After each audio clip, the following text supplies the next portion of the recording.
नमस्कार मेरे दोस्तों। बड़े गौर से सुनिएगा आज की कहानी को। आज की कहानी में मैं आपको व्यापार से संबंधी एक बहुत खास बात बताने जा रहा हूँ। ये कहानी है समोसे की दुकान की। जी हाँ, एक समोसे की दुकान।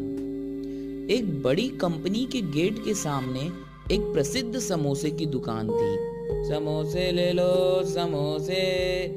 लंच टाइम में अक्सर कंपनी के कर्मचारी वहां आकर समोसा खाया करते थे। एक दिन कंपनी के एक मैनेजर समोसा खाते खाते समोसे वाले से मजाक के मूड में आ गए।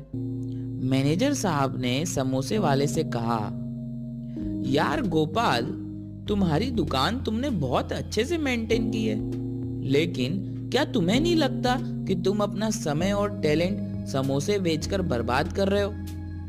सोचो, अगर तुम मेरी तरह इस कंपनी में काम कर रहे होते तो आज कहाँ होते? हो सकता है शायद तुम मेरी तरह आज मैनेजर होते।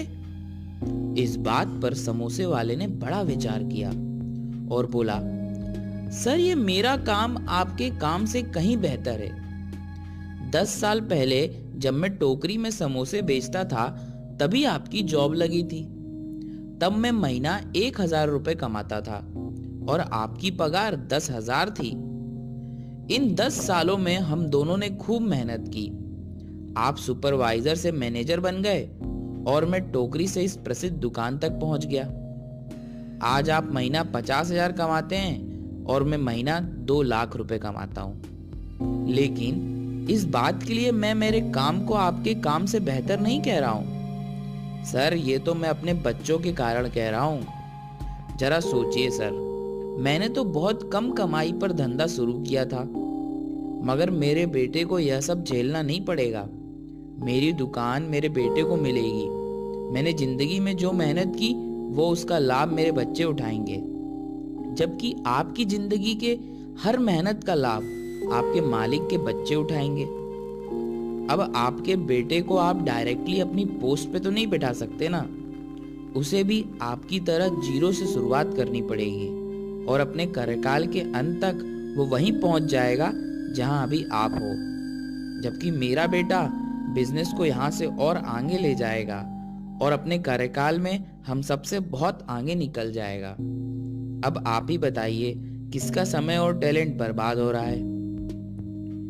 इस पर मैनेजर साहब ने समोसे वाले को 2 समोसे के 20 रुपए दिए और बिना कुछ बोल के वहां से जाने लगे। इस पर समोसे वाले ने कहा, अरे मैनेजर साहब, एक खूबी और सुनते जाइए। दूसरी खूबी ये है कि मैं अपने स्वयं का मालिक हूँ। मुझे किसी की बात नहीं माननी है, ना ही मुझे किसी के ऑर्डर सुनने हैं। मैं जो चाहता हूँ वो मैं करता हूँ। पर आपको तो अपने बॉस के ऑर्डर सुनने होते हैं, उनको जवाब देना पड़ता है। इसलिए साहब, मेरा व्यापार, मेरा धंधा आपकी जॉब से कहीं बेहतर है। तो दोस्तों, ये थी आज की कहानी। सही कहा समोसे वाले ने कि स्वयं का धंधा सबसे अच्छा होता है। तो आज के लिए बस इतना ही। अगर आपको ये कहानी पसंद आई तो इसे सब्सक्राइब करें। Thank you.